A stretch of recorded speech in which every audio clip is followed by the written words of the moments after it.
discussão que o Pinheirinho colocou, que eu falei que é muito importante a gente conhecer os princípios fisiológicos, botânicos e ecológicos, etc., para poder propor novas formas de criação animal. E ele, se vocês prestarem atenção, ele estava falando o tempo todo de ruminantes. Um minuto antes, eu estava falando com o outro palestrante, como é que é o nome do Felipe? Ele não está aqui. E ele estava comentando sobre os feedlots americanos, e, como vocês sabem, isso é uma realidade. Né? Ele estava falando assim, a poluição, o metano, e é isso que a gente ouve, não é? Então, voltando ao início da minha colocação, por que eu estava falando sobre isso com o Ribas, tem uma discussão muito agressiva, em termos de política internacional, de intensificar ainda mais a produção. Um termo muito lindo que se chama intensificação sustentável. E aí, para quem não ouviu falar, basicamente é usar todos os recursos que a gente conhece e mudar as políticas, e mudar as cabeças das pessoas, e fazer, sei lá, de que jeito que a intensificação funcione para o bem, sem nenhuma externalidade. Então, é mais do mesmo, só que o que fica de verdade é a parte principal, que é a intensificação, né?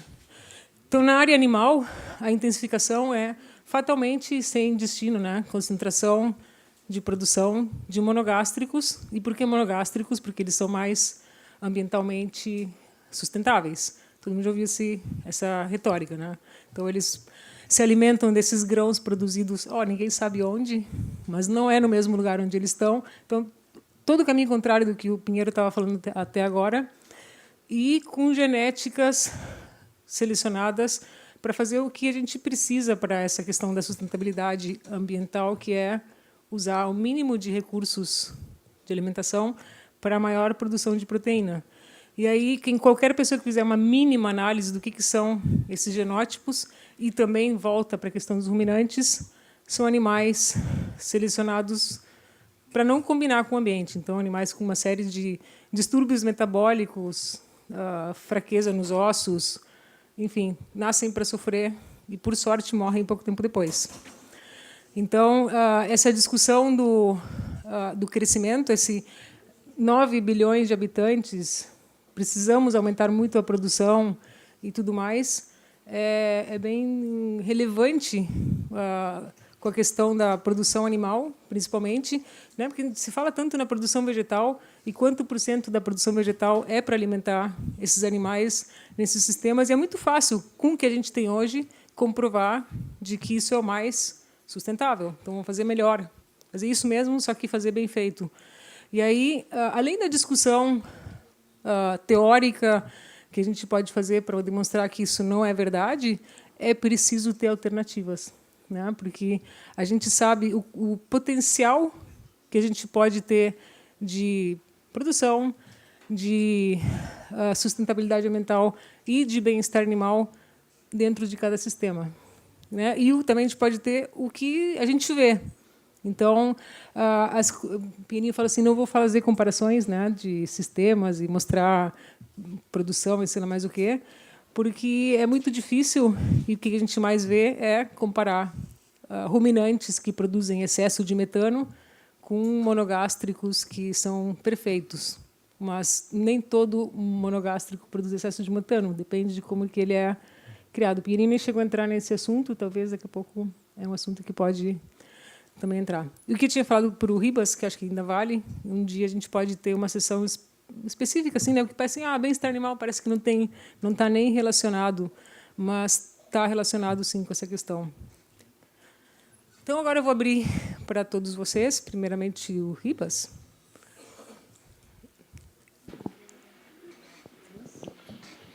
Eu gostaria de fazer rapidamente reproduzir um paper que eu li um tempo atrás. O problema todo está em que a velocidade da economia é cada vez mais descolada do tempo biofísico. Então, o tempo econômico, com um processo aí que os teóricos chamam de circulação acelerada do capital, ele designa que o tempo econômico submeta o tempo biofísico. Não é por outra razão que um frango que, segundo me disseram, eu não sou da área, levaria entre 90 e 110 dias para atingir o ponto de abate. Atualmente é como 35, 38 dias, algo parecido. É precisamente a razão explicativa, quer dizer, submeter o tempo da natureza, o tempo biofísico, aos tempos econômicos, às urgências econômicas, né, de uma certa forma de organizar a economia e a sociedade, e, portanto, aplacar aquilo que o Plininho está chamando nos textos dele de as taras do capital. Mas a provocação que eu quero fazer para a mesa é a seguinte. Eu, como um neófito da área, estou quase identificando um campo que a gente poderia chamar, brincando seriamente, de idiota agroecologia. Idiota agroecologia, que é o seguinte, que é um pessoal que está propugnando aí por voltar a plantar milho com pau, como os índios faziam na América pré-colombiana, que era usar um pau mesmo, fazer um buraco no chão, né? E nem Saraquá está valendo mais para esse campo aí. O Elias está por aí, não? Eu gostaria de compartilhar essa questão contigo, Elias, para você fazer um maravilhoso relato daquela agroecóloga lá que foi contratada de uma ONG para produzir alimentos agroecológicos. Você me contou, eu fiquei espantado, mas você tem mais elementos para relatar aquela experiência, para provocar os palestrantes aqui. Por favor, passa para o Elias. Elias, você se importa de se apresentar assim para o resto das pessoas? E todos os que forem falar. Eu sou Elias, e sou agrônomo, moro no Maranhão, estou no curso de mestrado junto com mais 26 companheiros e companheiras, guerreiros e guerreiras. Alguns já qualificados, outros a caminho. Né, Renato? Mas o professor Ribas deve estar se referindo a uma experiência de roça alternativa que a gente conheceu lá no interior do Maranhão. E que era assim, era a defesa da agroecologia, negando o processo, né, o progresso, né, tecnológico, etc., que era fazer uma roça sem queimar, uma roça crua, sem o uso de nenhuma ferramenta, nem mesmo o facão. Porque o facão, a gente sabe, né, assim, sempre conheceu que é a ferramenta do agroecólogo, né? Mas a substância que o facão transmite para a vegetação é complicado, tem o usinabre, tem uma série de outras substâncias que isso é ruim para a natureza. Então, você tem que fazer a roça sem o uso de ferramenta nenhuma. Então, assim, os camponeses fazendo o processo de limpeza com um pedaço de madeira, um pedaço de pau. E aí eu pergunto, assim, me deu curiosidade de perguntar qual era o valor da hora-aula da professora, né? Assim, estava ganhando R$200 a hora-aula. Mas, assim, não se sustentou. Assim, a juventude viu aquilo, era uma novidade, né? Mas, né, então, e nos chamou a atenção de que o que tem tanto, o que a agroecologia reúne, né? Reúne muita coisa que a gente tem que realmente discutir, questionar. E eu acho que era essa experiência que eu estava se referindo. Por R$200 a hora, ia eu lá de pauzinho mexendo no solo. Tu não tá me pagando nada, né, Ordinário? Nem almoço não me pagasse. Não era 3 perguntas? Não sei, estou à disposição. Ok. Eu provocaria, Pinheiro, ver se tu tem elementos aí porque uma das questões também que a gente ouve, essa história de capacidade de alimentação do mundo, etc., e no enfoque mais da produção animal.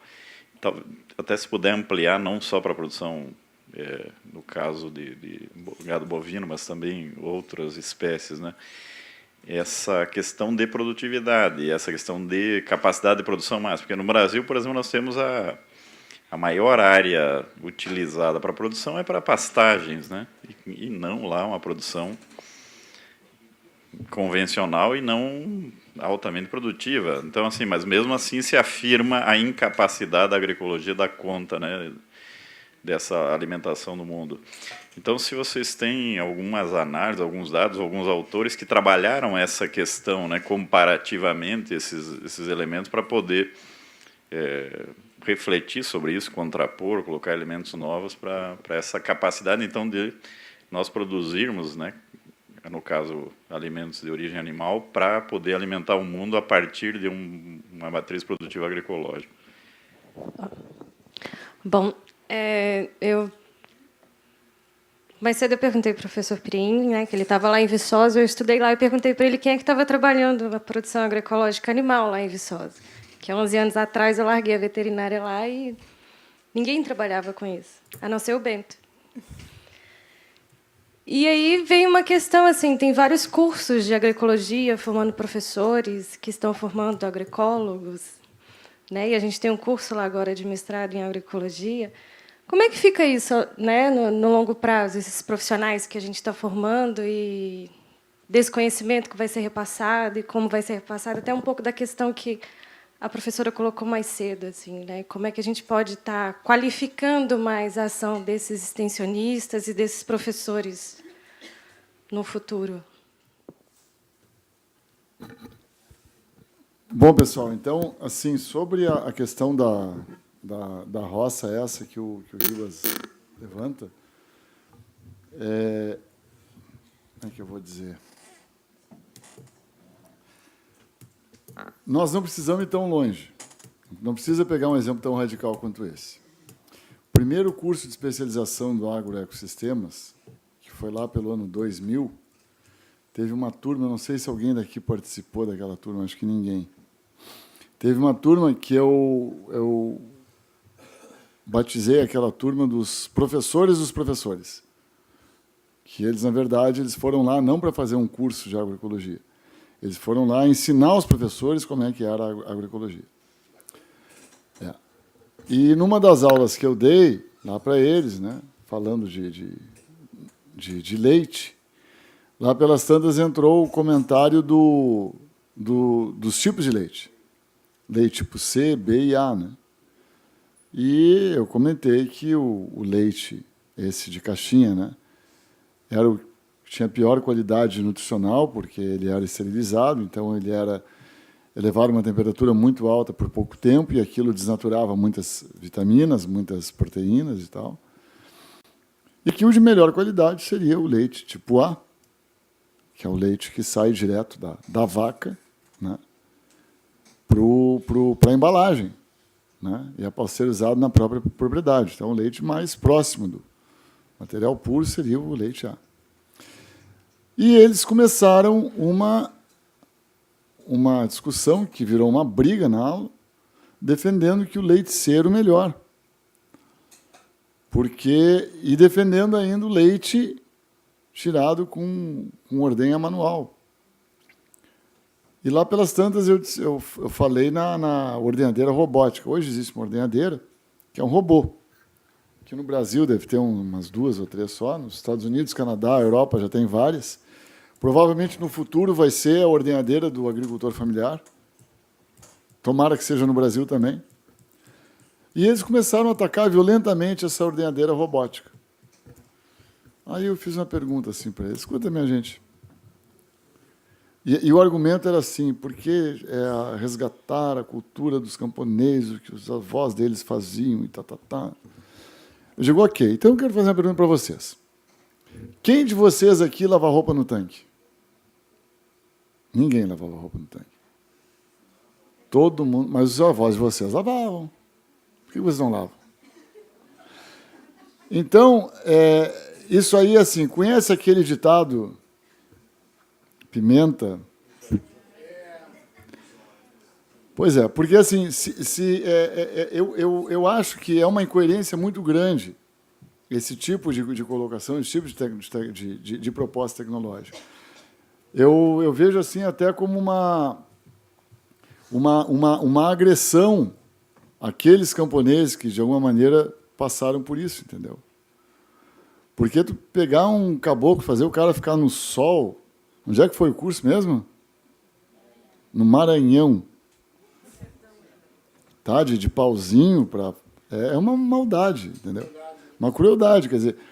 Nós estamos aqui confortavelmente, no ar-condicionado, sentado em cadeirinha estufada. Seria bacana estar aqui falando de fazer roça na... Né? Então, eu acho assim, eu acho que uma coisa que a gente tem que se cobrar é ter coerência. Aquilo que eu não vou fazer, eu não vou propor que os outros façam.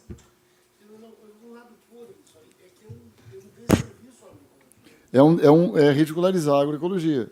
Tá? É pior do que a agroecologia de boutique, essa aí. Eu posso dar uma contribuição etológica, já que sou etólogo, eu não. Na etologia tem a teoria da otimização, né? A etologia, que é o estudo do comportamento dos animais. Os animais adotam estratégias comportamentais que são as mais vantajosas, que eles apresentam menos riscos e mais vantagem com menos custo. E nós somos animais. Tá? Então, não sei por que a gente tem que pensar que é errado querer ter menos trabalho. O problema é outras coisas que a gente faz para ter menos trabalho, mas assim, em si, eu acho que nada mais que lógico. Mas o último argumento naturalista, que geralmente são ruins. Então, sobre a questão da alimentação, né, do mundo com uma base agroecológica, eu vou te dar uma resposta primeiro genérica, que é uma coisa que eu penso que pode estar errada. Obviamente, muita coisa que eu penso deve estar errada. Eu vejo que a Revolução Verde foi um exagero. Um exagero, vamos dizer assim, vamos chamar a Revolução Verde da tese. Então, foi assim, produtividade ao máximo, foi, né, genética no limite, nutrição no limite, recursos de energia fóssil e tal. Aí teve tem um movimento ainda, de reação a isso, uma antítese. A agroecologia é a antítese da Revolução Verde. E eu penso que nós chegaremos a uma síntese, que não vai ser meio termo, não, hein? Porque síntese é muito diferente de meio termo. Né? Nós temos que primeiro negar a Revolução Verde com a agroecologia, para depois, a partir da agroecologia, chegar numa síntese de agricultura sustentável, em que não necessariamente a gente precisa chegar no purismo de fazer lavoura sem usar facão por causa do zinco, que vai... Né? E também não ficar cegamente pensando na produtividade. Eu penso que sempre, quando tu pensa no sistema agrícola, tu tem que pensar não em produtividade, mas em otimização de recursos, eficiência. O que é o mais eficiente que tu consegue. E tu não vais conseguir eficiência sem partir de uma agricultura de base ecológica. Respondendo objetivamente à tua pergunta, eu tive recentemente lá no oeste de Santa Catarina, conversando com alguns agricultores lá das Cooper, numa reunião com o pessoal de lá, num grupo de produtores de produção de leite orgânico. Inclusive tem o Ecolate, que está lá, tem até o logotipo do Leta na embalagem do Ecolate, que foi um leite construído lá nesse processo com alguma ajuda nossa. E depois que teve o Olavo se acidentou e tal, a coisa meio que deu uma esfriada. E alguns produtores que estavam lá, especialmente um produtor, ele comentou assim, que ele comprou semente de soja transgênica, ele ia plantar soja transgênica. Isso foi lá por agosto, então ele não tinha plantado ainda. Eu digo, mas por que você vai plantar soja transgênica? Pois é, porque todo mundo está plantando soja, só tem soja transgênica, eu tenho que plantar soja e tal. Mas para que tu planta soja? Aí eu digo assim, quanto que é, qual é a tua área de pastagem de PRV? Ele diz, 2,2 hectares. E quanto de leite tu entrega? Pois é, o senhor sabe, é bem pouco e tal, já ficou com vergonha, né? Eu digo, não, diz aí quanto que é. Não, o caminhão passa lá cada 2 dias, eu entrego 100 litros. Bom, então 50 litros por dia. 50 litros por dia em 365 dias dá 18 mil litros por ano, que ele entrega. e usa 2,2 hectares. 18 mil litros de leite dividido por 2,2 dá mais ou menos uma conta grossa, 8 mil. Quanto que paga o seu leite? Ah, R$1. Então o senhor ganha 8 mil reais por ano com 1 hectare de leite. Quanto que o senhor gasta para produzir esse leite? A mistura mineral é muito pouca. E eu perguntei assim para ele, qual é a soja do mundo que te dá isso? Ele ficou me olhando. Aí sabe qual foi a reação dele? O pessoal da universidade tem que vir mais aqui. Mas o que acontece? Eles são muito influenciados pela cultura local. Né? É aquela famosa expressão de o que eu vou dizer na praça. Ele chegar lá na praça e dizer que ele entrega 100 litros de leite a cada 2 dias, todo mundo vai rir dele. Tu é um perdedor. Se ele chegar lá e disser que ele colheu não sei quantos sacos de soja, da soja transgênica XYZ, ele é o cara. Mesmo que ele tenha que entregar até as calças no banco e que tenha prejuízo. Então, esse aspecto cultural é um aspecto muito, muito presente. Então, veja, se você pegar, por exemplo, a área de pastagem, eu já fiz esse exercício, tá? A área de pastagem que tem no planeta, segundo a FAO, pastagem permanente, e utilizar com uma taxa de lotação bem modesta, porque as pastagens do planeta têm muita variação. Tem lá na Patagônia, que você não consegue botar mais do que uma cabeça por hectare de ovelha, não de vaca, de ovelha, né? Até o Brasil Central, que você põe 5 cabeças por hectare, colonião, no extensivo, estou falando. Né? Se você fizesse um sistema um pouco mais racional e tivesse mais ou menos uma UGM por hectare nas pastagens existentes no planeta, tá? Que já existe nas permanentes apenas, daria para produzir leite para toda a humanidade, de acordo com o que propõe a FAO, né, que parece que são 180 litros por ano. Não, são 246. Tá? Atualmente, no Brasil, nós estamos com 182 litros. Uhum. Quando o Lula começou, era 140. Então, de fato, o povo está tomando mais leite. Mas a recomendação é 140. Certo. E daria para... Eu acho que eu fiz o cálculo de 180. E daria também para produzir carne bovina para todo o planeta na base de mais ou menos 60 quilos por habitante ano, que é o consumo dos países europeus. Exclusivamente a pasto, sem usar um quilo de grão. E, na verdade, a questão da produtividade é uma mentira. Porque aonde há... Isso, viu...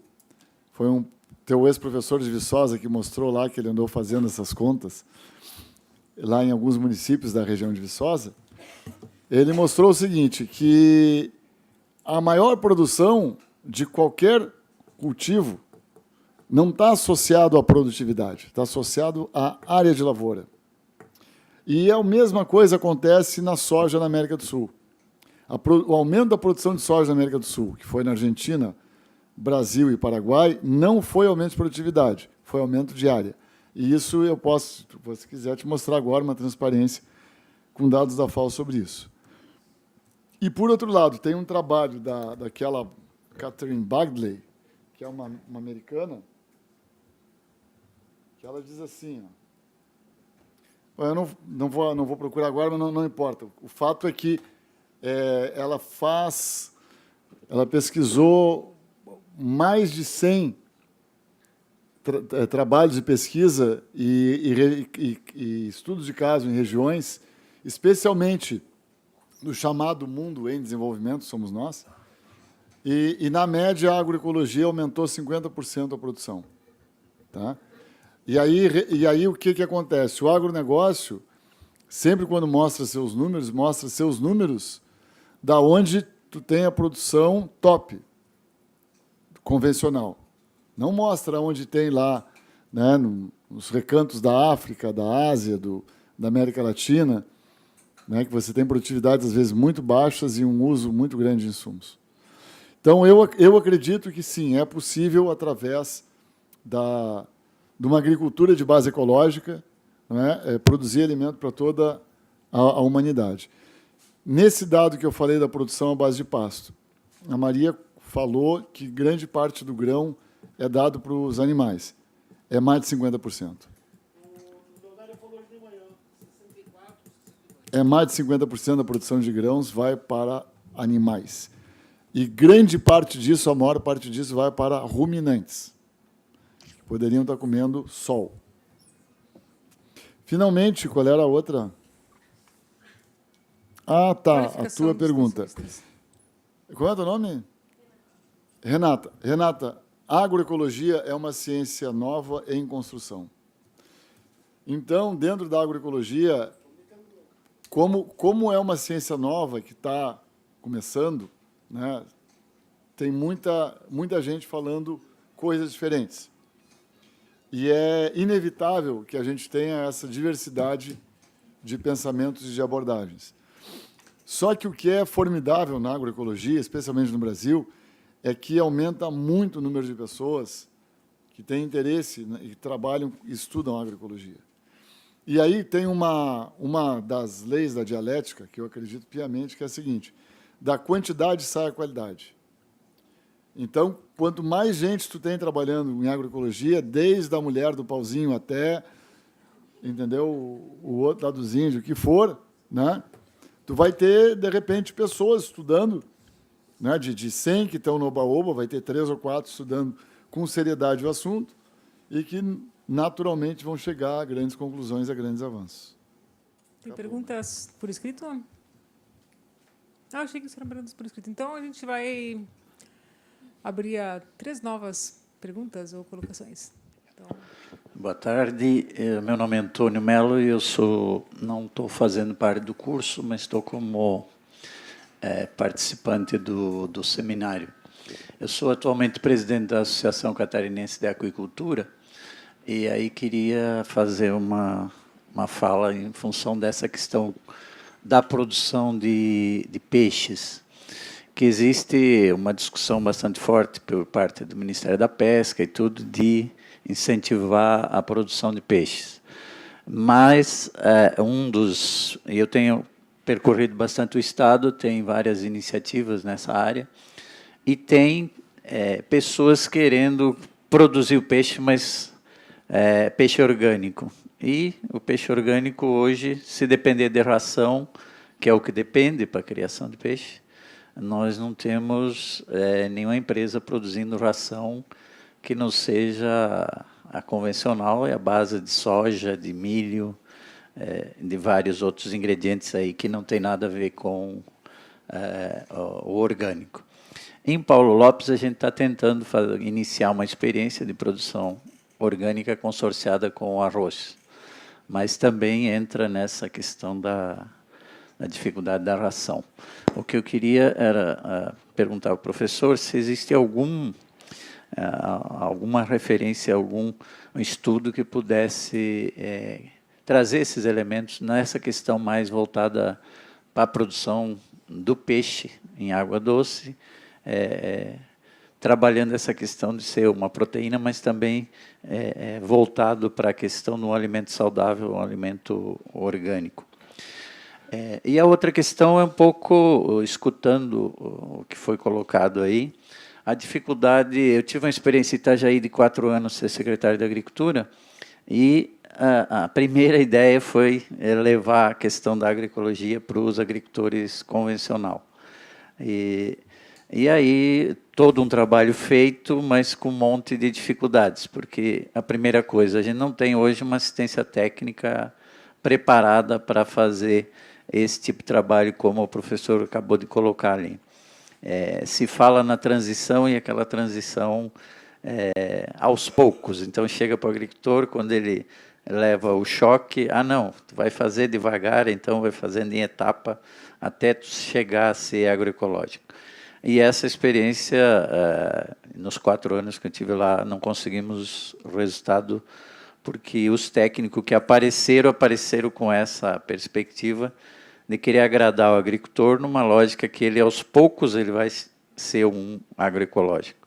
E nas experiências de intercâmbio que a gente levou eles para conhecer as experiências da agroecologia, eles voltavam com uma série de dúvidas e a questão era sempre essa, querer fazer ela de uma forma gradativa e não ter uma convicção no que vai se fazer. Então, nesse sentido, eu acho que falta um pouco, talvez agora, com essa política aí do Plano Nacional, se avance um pouco, mas eu ainda vejo uma dificuldade grande de como chegar aonde realmente está a questão, que é trabalhar direto com os agricultores, numa lógica de ter esse acompanhamento para que realmente eles assumam e façam o trabalho da forma correta. E em Itajaí, nos 4 anos, a gente apenas conseguiu trabalhar as hortas orgânicas nas escolas e um pouco de produção orgânica urbana e não no rural. E na questão do pastoreio voazão, a gente avançou por causa da na época fez um convênio com o Cepagro e a gente conseguiu, mas mesmo assim, com uma perspectiva de 30 famílias, a gente conseguiu atingir a metade delas. Mas, no sentido de que angustia um pouco é isso, é a falta hoje de técnicos, de pessoas. Tem muitos apaixonados pela agroecologia no urbano, mas que não chega na questão de onde estão os produtores e fazer esse trabalho de apresentar a agroecologia não como uma coisa de sonho, mas como uma coisa real que possa dar resultado prático para quem vai produzir. Oi, boa tarde, meu nome é Monique, eu sou estudante aqui do Agroecossistemas e a minha dúvida é no sentido, direcionada para vocês dois, no sentido de pensar no cenário que a gente está hoje, frente às políticas públicas que a gente tem, né, e até a questão da burocratização, no sentido da certificação dos produtos orgânicos. Como é que a gente insere aqueles agricultores invisíveis, né, que não têm acesso nem ao Pronaf, que estão fora desse sistema, na construção da agroecologia? Quais são os sistemas assim que a gente poderia estar construindo em parceria, envolvendo esses agricultores, no sentido de fortalecer a agroecologia como ciência, movimento social e assim por diante? Boa tarde, sou o Rodrigo. Beteca, sim. Sou também estudante do mestrado profissional. E eu queria que você aprofundara na ideia da integração da produção animal e vegetal. E, sobretudo, no nosso caso, nós estamos trabalhando com pequenos agricultores que estão fazendo o processo inverso. Eles originalmente trabalham com produção vegetal, mas estão fazendo integração da produção animal. E as dificuldades que tem isso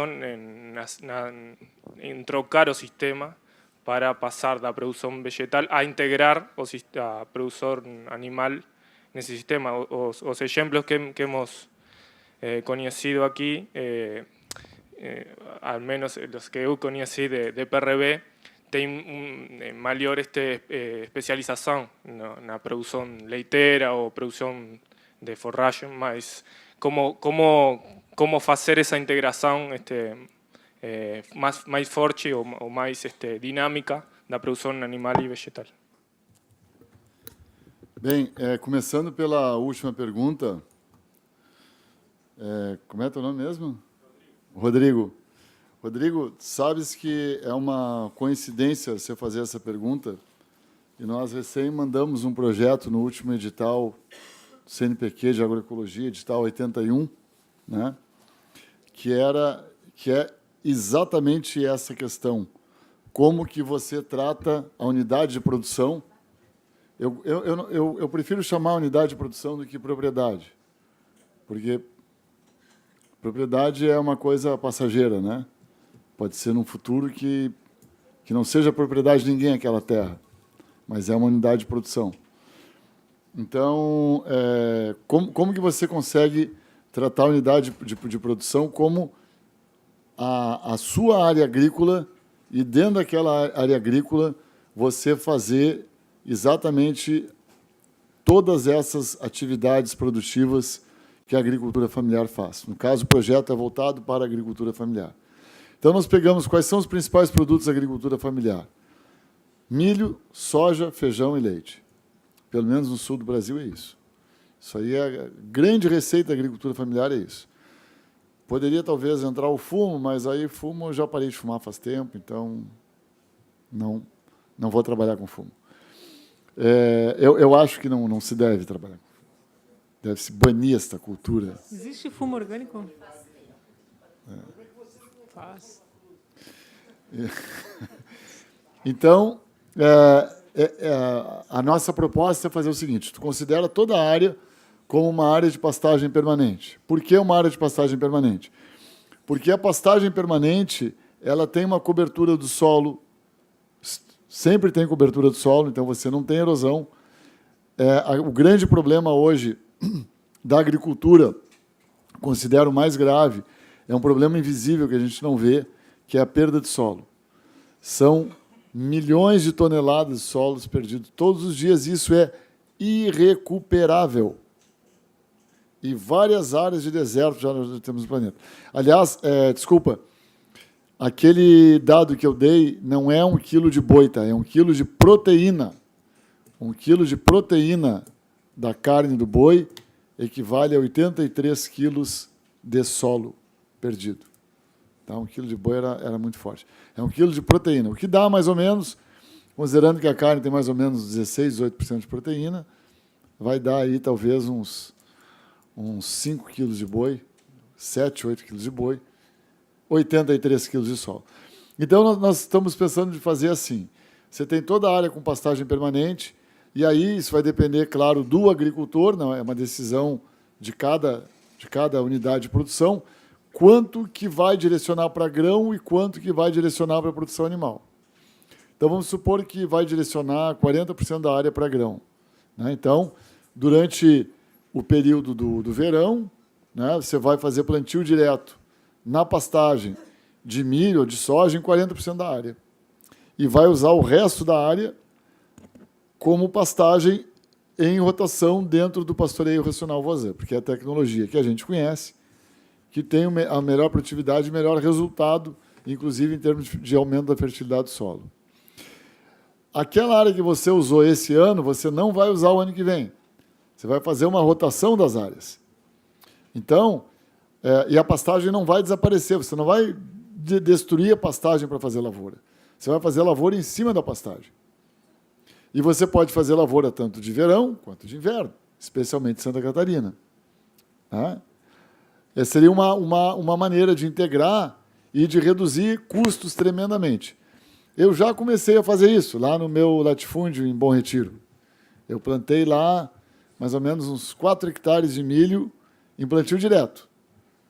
E como eu não tenho máquina, né, tive que pagar lá o vizinho para ele me plantar, e ele olhava para mim e dizia assim: mas o senhor não vai botar umas bolsas de adubo aqui nesse negócio? Não vai dar certo esse seu plantio. Eu digo: não, deixa, não tem problema. Mas não vai passar um dessecante? Não vou passar, deixa.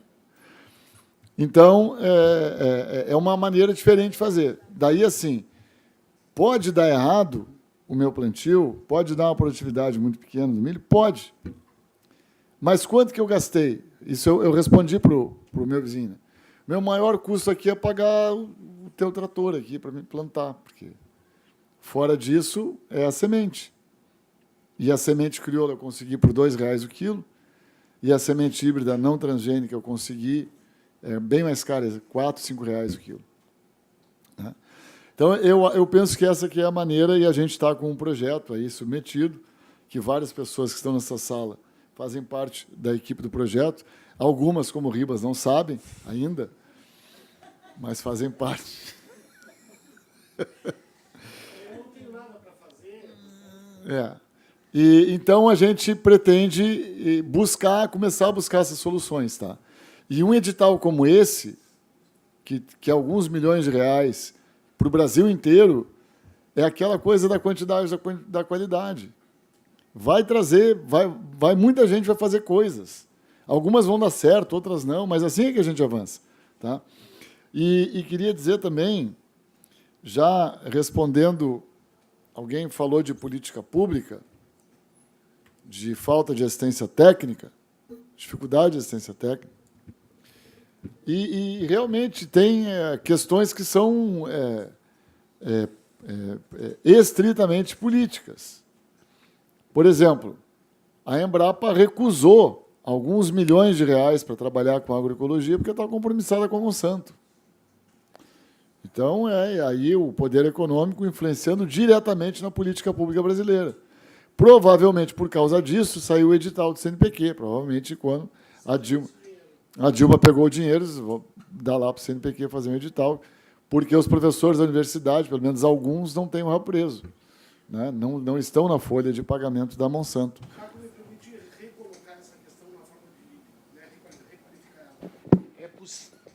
Me permite requalificar essa questão, porque eu acho que ela é muito relevante. A recolocação é a seguinte: é possível uma agenda agroecológica para a produção de alimentos agroecológicos num país como o Brasil, sem políticas públicas claras, definidas e com real vontade política de ser feita? Ou aí nós vamos ter pequenas ilhas? Tem uma ilha lá no assentamento do Rascunho, uma ilha lá no assentamento do Elias, tal. O que não resolve. Tá desligado? Olha, Ribas, tu me desculpa, eu vou te responder de uma maneira muito tranquila isso aí. Eu não acredito em agroecologia no Brasil, com ou sem política pública dentro do capitalismo. Eu não acredito. Então, assim, por que eu não acredito? Porque tem empresas muito poderosas que dominam completamente a agricultura brasileira e que, obviamente, não têm interesse na agroecologia.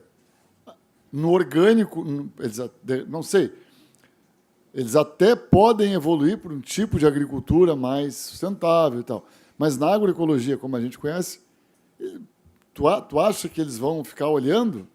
Voltar a criar galinha em 110 dias. Não vai voltar a criar galinha em 110 dias, Ribas. E nem vai voltar a fazer lavoura com pauzinho. Nós temos uma genética de galinha, a gente fez um trabalho, foi a dissertação da Rosane Amalcabúrio, alguns de vocês conhecem ela, talvez. Ela fez nós compramos frango não compramos, aliás, foi uma doação da então empresa Macedo, lamentavelmente vendida para a Tyson, e que nos cedeu também a ração livre de antibiótico, de coccidiostáticos. Alimentamos esses frangos com ração normal, assim, vamos dizer assim, livre dos antibióticos, que é a chamada ração de retirada, que quando tu vai abater o frango, a lei manda que uns dias antes de tu abater, tu retira o antibiótico, tu retira todos os venenos. Então, é uma ração só com um alimento, certo? Convencional, mas alimento. Não, isso não tem no frango, tá? Não tem no frango, tem antibiótico. Os antibióticos com promotores de crescimento, mas hormônio não tem. E esses frangos foram abatidos com 50 dias, cada um com mais de 3 quilos de carcaça. Isso é um negócio fantástico, uma conversão alimentar comparável aos confinamentos industriais, é um custo baixíssimo. Agora, tu me diz por que eu tenho que pagar 5 vezes mais o frango orgânico? Por quê?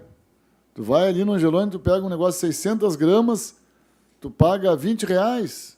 Não paga, Eu né? comprei para o meu neto a semana passada um pacotinho assim com frango orgânico, R$40 o quilo. Não compra mais, Ribas. Aí eu dou da Sadia pro guri. Não dá nenhum dos dois. Da boi criado a pasto. Bem, Ribas. no assunto do... Caco, lembra que a menina que era da Macedo, que veio fazer o trabalho de mestrado, ela fez um trabalho dentro da Macedo, uma coisa meio parecida, lembra que ela tinha grupos... Probiótico. Sem antibióticos, sem aquilo tudo, não deu tudo, nada de diferença. Ela ficou muito triste porque nada deu diferença, mas era isso, não deu diferença com todos os antibióticos que eles usam assim. Aí, na discussão, ela se desculpava de que, que os níveis de higiene, de cuidados eram maiores do que o normal. Da higiene, dá cuidados, né? Com higiene e com cuidados, a gente pode não usar essas porcarias todas. Não é muito difícil. A vida de um frango é tão rápida que quase não dá tempo de ficar doente, né, Maria? Mas morre rápido, né? É muito rápido. Então, o assunto do peixe, tá? O assunto do peixe é mais complicado do que parece. Por quê? Começa o seguinte: qual é a espécie de peixe que o senhor vai criar? São peixes exóticos ou nativos?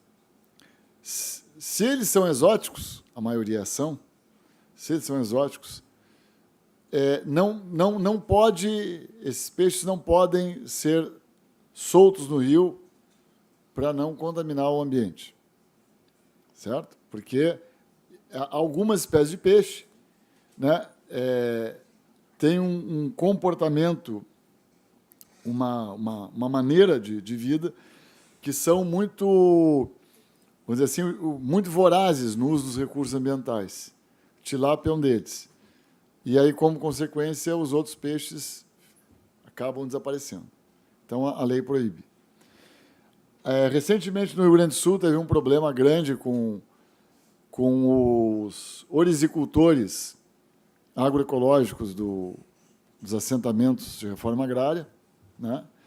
Porque o órgão ambiental lá, que eu não me lembro agora o nome, proibiu o uso de peixe no arrozal para controlar não me lembro qual é o nome do organismo que estava lá atacando o arroz e que o peixe controlaria muito bem, exatamente porque era um peixe exótico, né? Então, essa discussão tem essas dificuldades. Com relação à ração, né, se você vai alimentar o peixe com a ração, vai ser a mesma ração que é dada para o porco, para a galinha, e eu acho que entra numa lógica muito parecida, né? A dificuldade hoje qual é? Encontrar a ração não transgênica. Então, para produzir peixe orgânico, você vai ter a mesma dificuldade do produtor de leite, do produtor de suíno, que quer produzir orgânico. Não vai encontrar ração, não é nem orgânica, é livre de transgênico. É muito difícil. E quando encontrar, vai encontrar um preço muito alto, e aí vai ter que vender o seu peixe por um preço também muito alto. E aí nós entramos na agroecologia de boutique, né, que é o orgânico. O orgânico é isso, né? Com relação à assistência técnica, não apenas concordo com a sua observação, como posso lhe dar um depoimento que todos os agricultores com quem eu tive contato até hoje, sem nenhuma exceção, colocaram a falta de uma assistência técnica contínua como uma das 2 ou 3 principais dificuldades de trabalhar na linha da agroecologia. Sem exceção, não teve nenhum.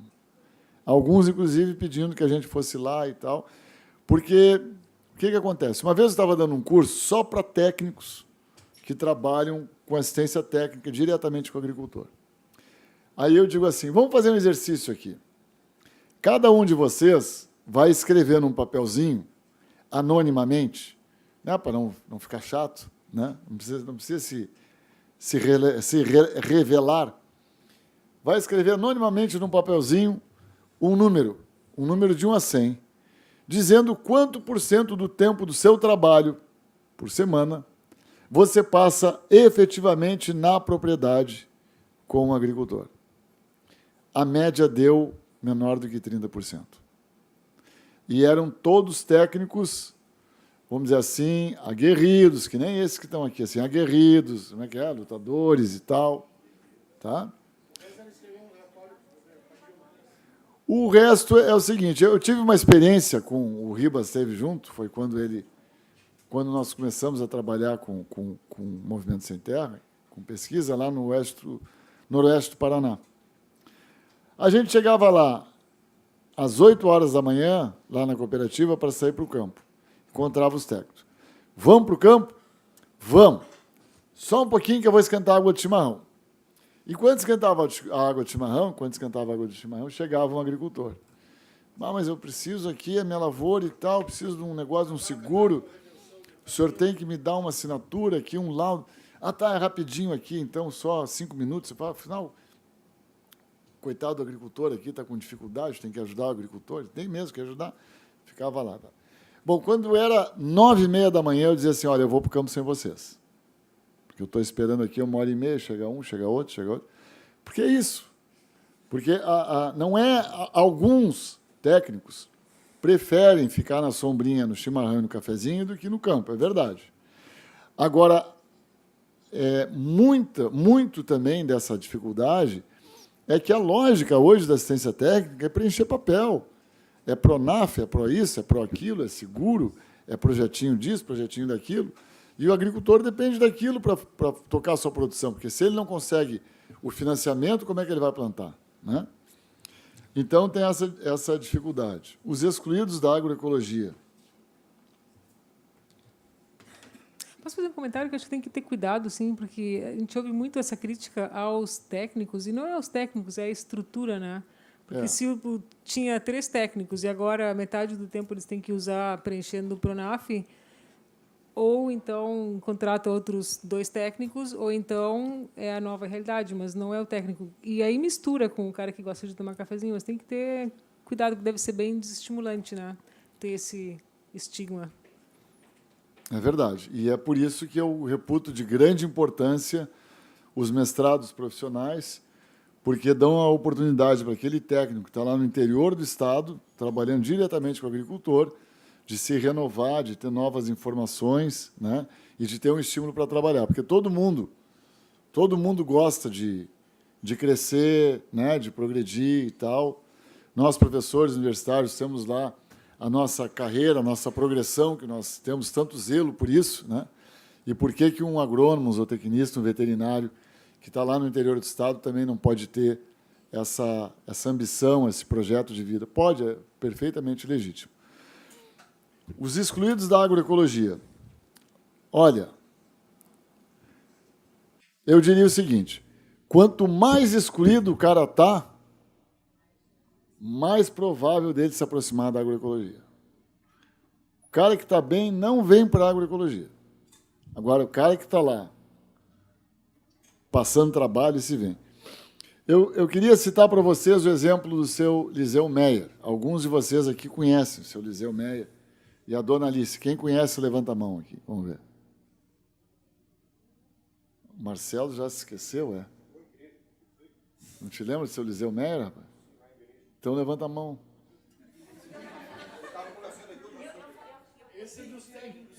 Só chimarrão e conversar.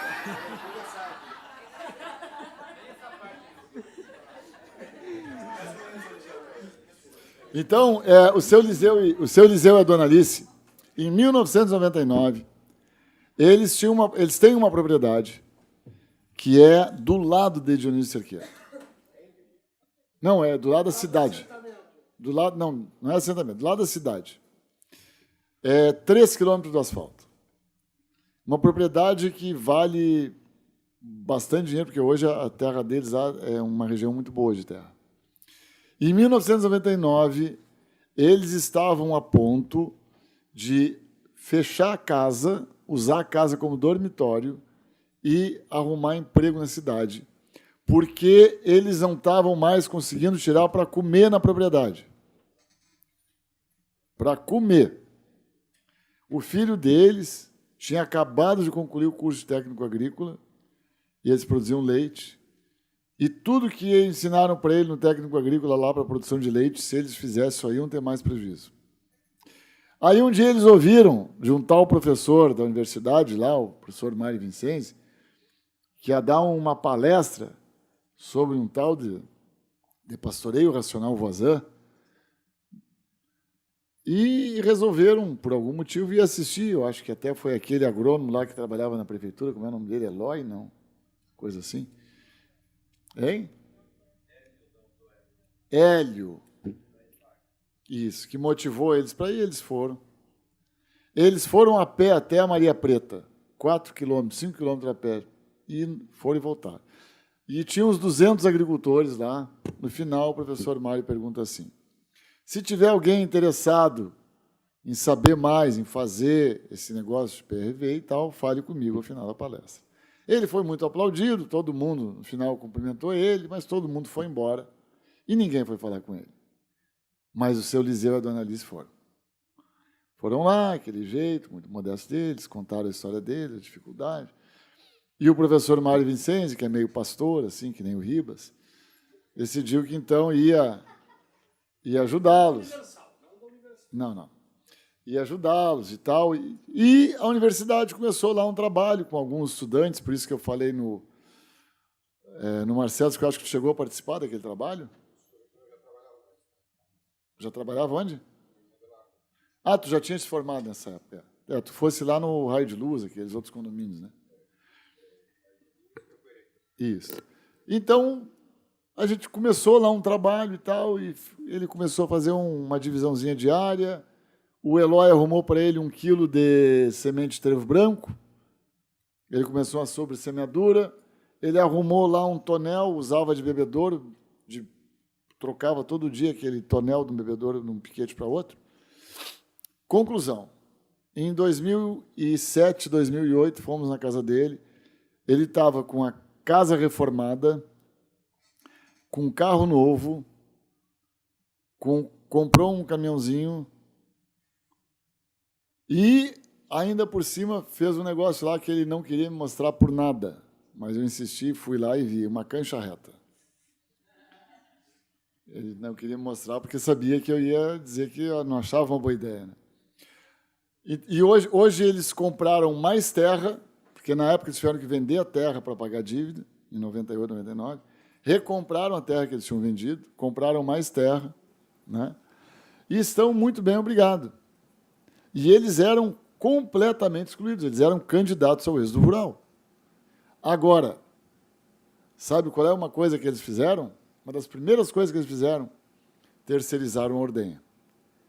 Porque a ordenha é um processo muito complicado na produção de leite, né? A ordenha, você ter que fazer ordenha todos os dias do ano, é um negócio, 2 vezes por dia, todos os dias do ano, um negócio terrível. E eu queria concluir contando para vocês uma história de Viçosa também, que não aprendi agora, que eu já sabia, que está no nosso projeto do Repensa, que é o seguinte: o projeto Vacas para o Café. Vejam bem o nome do projeto, Vacas para o Café. Não é café com leite, não é café para vaca, é Vacas para o Café. O que é esse projeto? Esse projeto é o seguinte: tem um grupo de pequenos agricultores lá na região de Viçosa que produz, segundo eles, lá em Viçosa, um dos melhores cafés do mundo. E eles exportam o café todinho para a Europa. E é um café orgânico. Então, eles não podem usar adubação química. E aí, naquela discussão de como fazer para repor os nutrientes do solo, surgiu a ideia, lá entre eles, de criar umas vaquinhas com o objetivo de usar o esterco para adubar o café. E deu certo. E é um projeto lá que está em andamento, né, da produção de vaca, junto com a produção de café, de maneira que a vaca dá o esterco para o café e, se quiser, até o leite, né, para misturar depois. Então, uma experiência muito bem sucedida, que nasceu de um grupo de técnicos lá da região de Viçosa, porque a Universidade de Viçosa, por um lado, ela tem uma tradição, assim, sempre foi uma universidade muito forte, muito bem conceituada dentro da ciência convencional, vamos chamar assim, né? Mas, como em todo lugar onde um lado é muito forte, o outro lado sempre acaba havendo uma reaçãozinha. E sempre teve em Viçosa alguns grupos de técnicos, estudantes que faziam agricultura orgânica, agricultura biológica, agroecologia. Hein? É o grupo de agricultura alternativa. O CAT, né? Aí tem o CTA. CTA. Que são estudantes que eram do GAB, que depois se formaram. Foram para o CTA. Na ONG do CTA, Centro de Tecnologias Alternativas, que é da rede CTA. Isso. Então, eles fazem várias coisas lá, e alguns professores também são envolvidos, e alguns deles são envolvidos com o nosso projeto da Rede Agroecológica do Leite, né? Mas esse café é de boutique, né? Hein? Mas o café é de boutique, né? O café de boutique. O café de boutique. Não dá. Mas aí é que está. Ah, não com o nosso leite, tem que ser Mas com aí, leite. aí é que está. É o seguinte, olha. Eu não vou vender os meus boi baratinhos. Se eu puder vender os meus boi a R$10 o quilo, eu vou vender. Né? Então, nós temos que separar a questão individual do projeto. Porque senão você dá você vai ficar, todo mundo vai virar hippie, não tem outra. Podemos fazer uma comunidade hippie. Né? Tem algumas pessoas seguiram por esse caminho até o final das suas vidas. Muito poucas conseguiram permanecer no caminho, mas seguiram. É uma opção. Mas mesmo essa opção, tu vai precisar de algum recurso para se manter. A questão é assim, ó, do ponto de vista do agricultor lá, que está produzindo o café de boutique dele, é uma solução para ele. Que, de outra forma, ele estaria na produção com veneno. Então, é bom, não é ruim.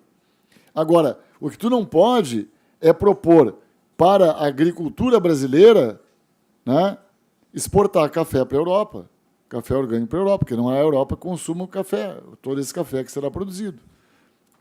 Então, assim, como proposta de agroecologia, tem que ser uma produção que seja competitiva em termos de quantidade e de custo de produção. E aí eu vejo que a certificação orgânica onera muito a produção. Tá? Onera muito a produção. É um entrave. A certificação orgânica, a legislação de orgânico no Brasil hoje é um entrave para a agroecologia. É um obstáculo. É um dos maiores obstáculos que tem a produção orgânica, é a própria legislação. Infelizmente. Tá? Porque é injusto. Se eu produzir convencional, eu não posso vender leite com antibiótico. Se eu dou antibiótico para uma vaca, eu não posso vender aquele leite. Só que eu não preciso fazer um teste do meu leite provando que não tem antibiótico para vender. Eu vendo leite. Se um dia o Estado for lá e fizer um teste e me pegar, eu sou multado. Posso até sofrer ir para a cadeia. Né? Mas agora, no orgânico, não. Tu tem que provar que a tua ração não tem transgênico. Tu tem que provar que o teu alimento, tanto por cento, é de origem orgânica. Por que não é feito por amostragem? Chega lá um dia, analisa o leite orgânico e vê se tem alguma porcaria lá dentro, e aí certifica o cara, descredencia o cara. Pune de alguma forma. Então, Na verdade, tinha que ter na embalagem quais os produtos que foram usados durante a produção. Não, convencional, tu está dizendo. Tudo bem, pode ser, mas o resultado prático é o mesmo. Ou seja, tu bota ali na rotulagem, ó, não foi antibiótico, não foi cassino, não foi nada disso. Faz uma amostragem, eventualmente, e faz a análise, sei lá, bromatológica, microbiológica, seja lá. Se tiver problema de desconformidade da embalagem com o conteúdo, pune. Como era o convencional, né, Ribas? Supostamente. Só que na prática não acontece. Mas deveria existir. Acho que a conversa é outra, na verdade, que a produção convencional deveria ser muito mais fiscalizada e cobrada. É outra conversa. Mas concorre, né, com deslealmente, sei lá. Mas eu posso falar uma coisa? Se eu fosse a Monique, eu teria ficado frustrada com a tua resposta. Ficou? Ficou. Mas aí, como tu falou que eu também podia responder... Qual foi a tua pergunta mesmo? Dos excluídos?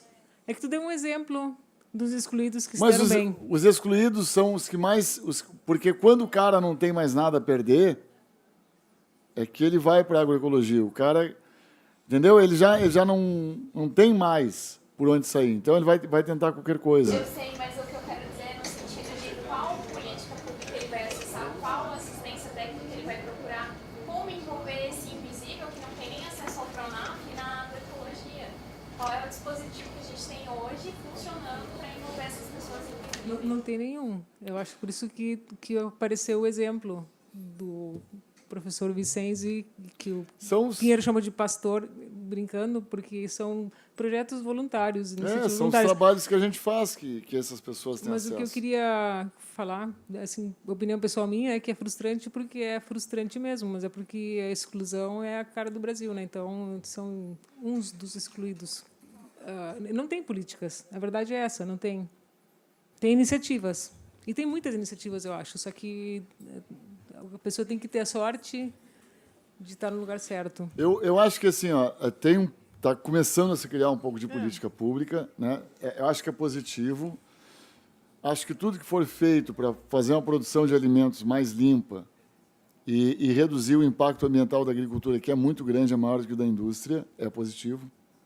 Mas é como eu falei, a agroecologia, como o modelo agrícola brasileiro, eu acredito que só será possível quando superar a formação econômica social capitalista. Porque são interesses muito grandes que estão... Não é uma discussão técnica. Se fosse, mas não é. E mesmo Cuba aderiu à agroecologia depois da crise. Cuba aderiu à agroecologia quando ficou excluída. Exatamente, foi que nem o seu Liceu, não tinha mais nada. Entendeu? Eu acompanhei esse processo. Na época, a UFSC tinha um projeto de colaboração com Cuba e foi assim, ó. No dia que o Boris Yeltsin, desculpa por pronunciar esse nome, assumiu o poder na Rússia, ele diz assim, suspende toda a colaboração com Cuba, inclusive os navios que estão no porto, que não saíram ainda, não vai mais. Foi assim. Então, eles saíram de uma situação em que eles entregavam um negócio ótimo para os cubanos, né? Entregavam açúcar para a União Soviética e recebiam petróleo, grão, adubo, várias coisas. Então, eles tinham uma lei em Cuba que é o seguinte, todo cidadão com menos de 6 anos e mais de 60 anos recebe 1 litro de leite por dia. E recebia. E aí, eles não tinham alternativa. Fazer o quê? Agora não tem mais comida para as vacas. E as vacas deles eram vacas boas, de genética muito boa. E a gente foi lá tentar recuperar o PRV deles, porque o André Voisin morreu em Cuba. Ele fez os primeiros projetos grandes de Voisin foi em Cuba. Só que depois a coisa meio que degringolou, por quê? Os técnicos deles iam fazer doutorado na Tchecoslováquia, na União Soviética, na Alemanha Oriental, na Polônia, alguns na Suécia, na França, e voltavam com a cabeça do confinamento, o que eles sabiam fazer. Aquele negócio de Voisin, eles não sabiam nada. E quando a gente começou a fazer o PRV de verdade lá, né, teve resultados fantásticos. Eu te digo um resultado. É uma cabaieria, as granjas deles lá têm, não sei, dá 23 hectares mais ou menos cada uma. Nós tivemos 200 cabeças nesses 23 hectares de gado, entre novilha e vaca, exclusivamente a pasto, sem 1 grama de ração e sem silagem. Tá? A produção chegou a 20 mil quilos por hectare ano de leite. Uma produção altíssima. Só tinha estrela africana. Quando começou o PRV, voltou o colonião, milagrosamente. Né? Por quê? Porque por causa daquele negócio que eu estava falando lá no começo, da ecologia de pastagem. Então, o excluído realmente ele vai eu acho que é o maior candidato à agroecologia, tem que chegar nele, e a maneira como está chegando nele são essas iniciativas que a gente faz e que alguns técnicos aí no interior fazem. Tem muito mais gente trabalhando, vamos dizer assim, para o bem do que a gente imagina, né? E as coisas, de certa maneira, avançam. Gente, eu acho que está todo mundo cansado, então, muito obrigado. E eu pensei que ia ser uma outra pessoa aqui também. É muito chato falar sozinha, tá, gente? Imaginava que você julgasse a Maria José uma pessoa. Não, ele disse outro palestrante. A Maria José é uma pessoa, é uma moderadora. Eu falei uma pessoa palestrante. Ele é meu amigo. Ele é meu amigo. Não parece, mas é.